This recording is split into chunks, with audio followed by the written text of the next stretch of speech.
Now let's turn our attention to the value proposition side. When a company develops products and services, it tries to sell them to customers, who hopefully are willing to pay for them and, even better, are satisfied when using them and come back to buy them again. For non-profit organizations, the primary goal is usually not to make money, but rather to give a satisfying experience to its stakeholders, who hopefully return to them on future occasions, whether as customer, financer, volunteer, or in any kind of other role. It is important to conduct the analysis on the value proposition side completely disconnected from the customer side. This perspective is challenging, since you will have the tendency to refer to things you've written down during the exercise on the customer side. However, if you want an honest analysis, it is critical not to mix the two parts at this stage and to make an objective analysis of your value proposition first. Evaluating if and to what extent a fit exists between your value proposition and what customers are looking for must wait until the last stage in your use of the Value Proposition Designer Canvas.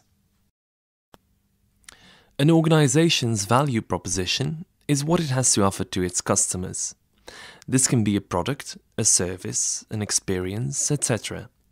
It's the combination of elements which an organization, or even an individual, has to offer.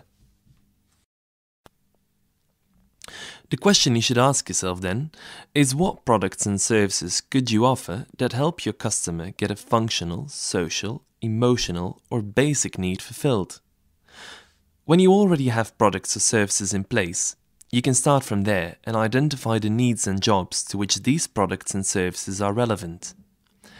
This kind of approach will eventually lead to an evaluation of whether these products and services fit with the expectations of the customer as defined on the customer side. If the fit is absent or incomplete, the value proposition should be refined or even completely redesigned. If the fit is present, your value proposition is ready to try and make customers happy.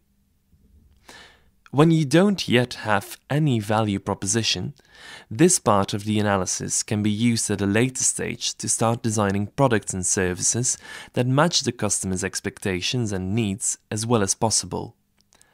The advantage of this situation is that you can start thinking without many constraints. If you already have some products and services in place, you are usually already bound to some limitations. Value propositions can be very different in nature and take many forms and shapes.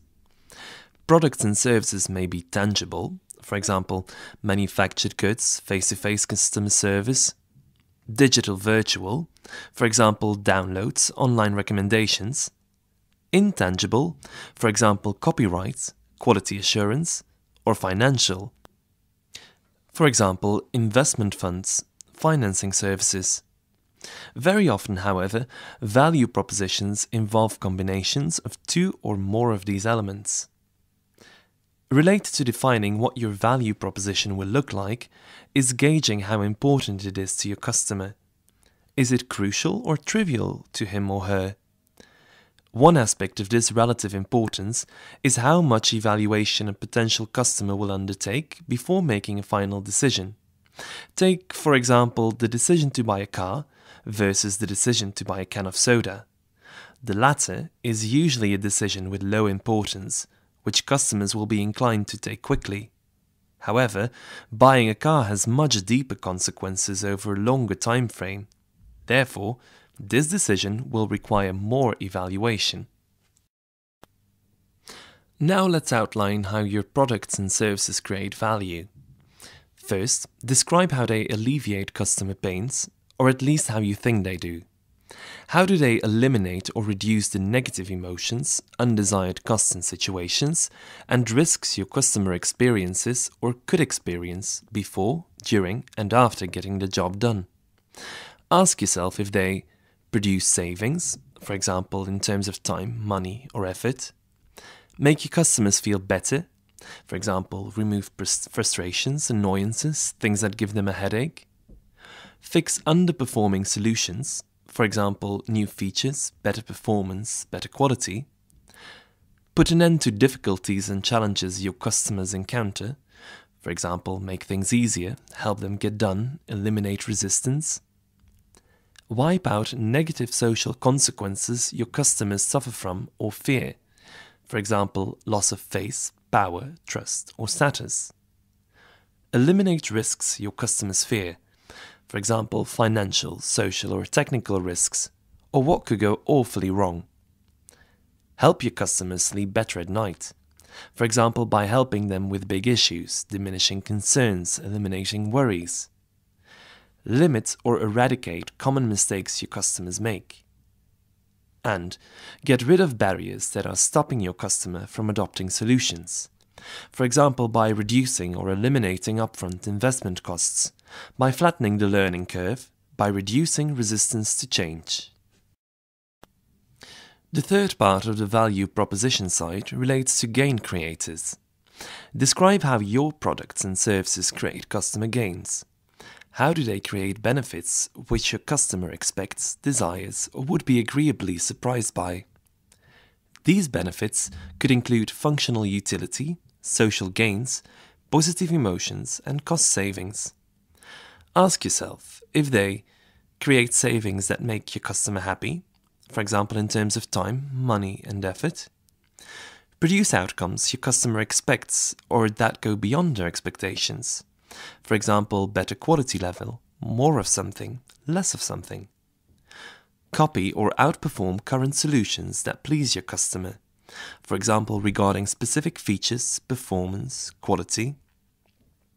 Make your customer's job or life easier. For example, flatten learning curve, usability, accessibility, more services, lower cost of ownership. Create positive social consequences that your customer desires. For example, make them look good, produce an increase in power or status. Do something customers are looking for. For example, good design guarantees specific or more features. Fulfill something customers are dreaming about. For example, help big achievements, produce big reliefs. Produce positive outcomes matching your customer's success and failure criteria. For example, better performance, lower costs. And help make uptake easier. For example, lower cost, less investment, lower risk, better quality, performance, or design. The goal here is to identify what features or characteristics of your value proposition would make the difference for customers between choosing your value proposition or not, or opting for your value proposition over competitors. If you have done a careful, critical, and honest analysis of what your value proposition looks like, or could look like, you should now have a good view of what value you would like to offer to your customers. Ideally, for every different value proposition, this analysis would result in a different outcome. Different value propositions can involve completely different products or services. For example, both motorbikes and cars at BMW. Or different versions of the same product or service, iPad and iPad mini, for example.